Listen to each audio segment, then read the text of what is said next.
Chào các bạn đã quay lại với kênh Cô Ba Bình Dương. Nếu băn khoăn chưa biết làm món gì cho bữa ăn chiều nay thì các bạn xem đúng video rồi đó. Hãy cùng mình làm món sườn non chiên nước mắm nha. Đây là món tủ của gia đình mình, trẻ con hay người lớn đều thích. Miếng sườn non bóng bẩy, thấm vị đậm đà hẳn là sẽ hao cơm lắm luôn. Cách làm lại rất đơn giản. Nào chúng ta cùng vào bếp ngay nha. Mời các bạn xem thành phần nguyên liệu trước khi thực hiện.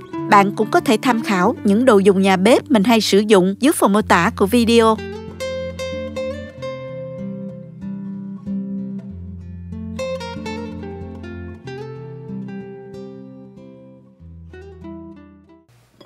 Trước tiên mình sẽ đi sơ chế những nguyên liệu này nha. Tỏi thì mình dùng 10 gram, băm nhuyễn ra ha.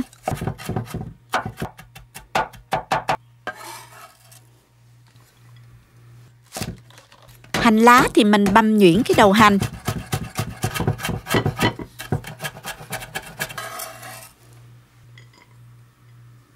Còn phần lá mình cắt nhỏ để lát mình nêm vào sau cùng nha.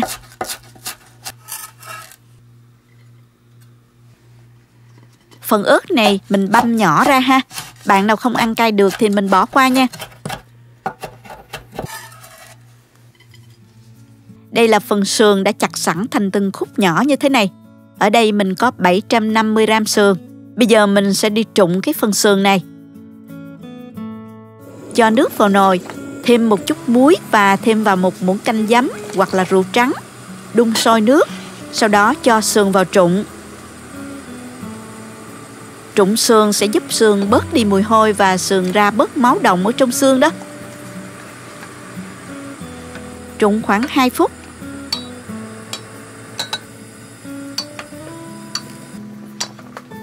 Sau đó các bạn vớt ra và đem đi rửa sạch lại với nước ha.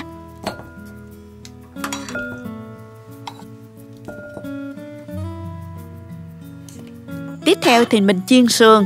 Cho dầu vào chảo và thêm vào một ít bột bắp để chiên không bị văng dầu. Cho sườn vào chiên với lửa vừa.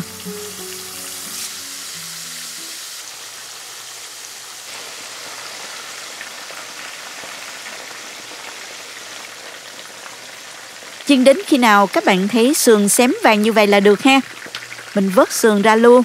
Đừng có chiên quá lâu, sườn sẽ bị khô đó các bạn. Tiếp theo mình làm sốt nè. Cho vào chảo 3 muỗng canh dầu ăn. Dầu nóng thì mình cho tỏi băm vào phi lên.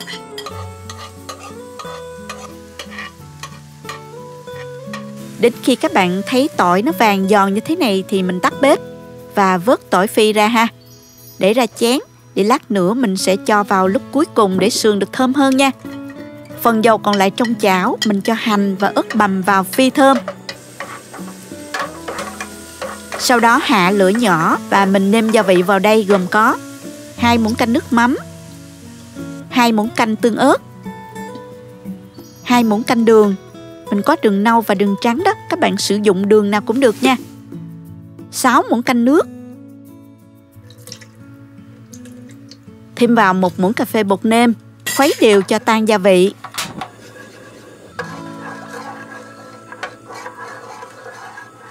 Để cho món ăn có thêm màu đỏ bắt mắt thì các bạn có thể thêm 1 muỗng cà phê bột ớt paprika nữa.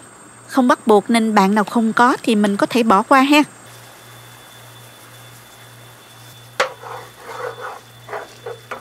Chờ hỗn hợp sôi một chút cho gia vị tan hết, mình cho sườn đã chiên vào. Trộn đều cho sườn thấm đều hết gia vị.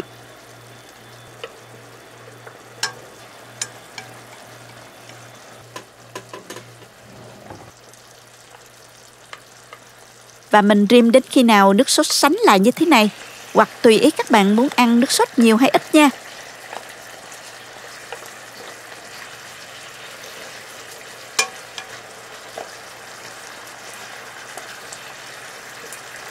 Bây giờ thì mình cho tỏi phi vào trộn đều lên. Tắt bếp luôn ha.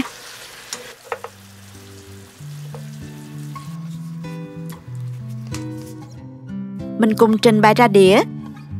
Rắc thêm hành lá và một chút tiêu rồi dùng cơm thôi các bạn ơi.